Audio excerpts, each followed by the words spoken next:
Hello बच्चों, यहां लिखा गया है कि मास m is suspended by massless string wound over of uniform hollow cylinder दिया, ध्यान दीजिएगा, of mass and radius r. If string does not slip on the cylinder, what will be the acceleration of mass fall on release? Clear है? तो बेटा diagram जो यहाँ पे बना हुआ है, ये डायग्राम थोड़ा सा गलत है। मैं इसमें करेक्ट डायग्राम बना के दिखाता हूं।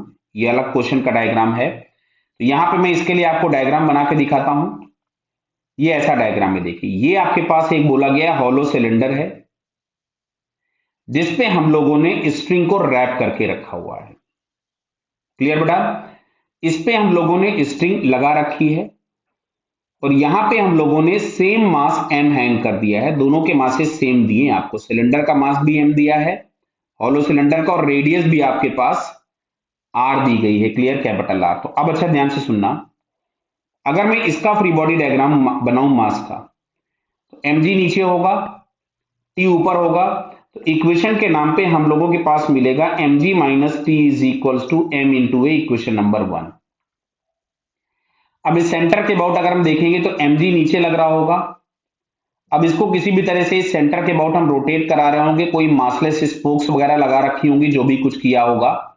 हॉलो दिया हुआ है, सॉलिड दिया होता तो हम डिस्क मान लेते, स्पोक्स लगा के इसको हमने रोटेट किया होगा। ये नॉर्मल हो गया और एक टेंशन टी यहां से लग रहा होगा और ये रोटेट कर रहा होगा with some angular acceleration alpha. Clear? तो यहाँ टॉर्क के नाम पे केवल और केवल टी मिलेगा आपको, क्योंकि एमजी और नॉर्मल का सेंटर के अबाउट टॉर्क जीरो हो जाएगा। तो टी इंटू आर बराबर आई इंटू अल्फा। अब ध्यान से सुनना, अगर मैंने इसका एक्सेलरेशन ए लिया हुआ है, दैट मीन्स ये जो टेंजेंशियल पॉइंट होगा, ये इसका एक्सेलरेशन भी ए होगा, और ए टी बराबर हम लोग लिखेंगे आर अल्फा, मतलब अल्फा की जगह हम लोग यहां से लिख सकते थे ए बाई आर।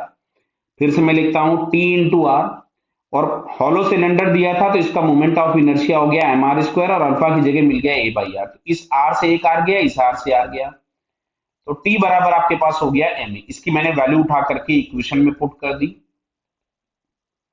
तो यहां से बेटा आपको मिलता है 2ma is equals to mg। तो ये a बराबर हमारे पास आएगा g/2। तो जो एक्सेलरेशन हम लोगों के पास पूछा गया था ब्लॉक का, दैट इज g/2, जो कि हम लोगों को यहाँ फोर्थ ऑप्शन में दिया है। So it's fourth answer is correct. Clear बेटा? Okay, all the best.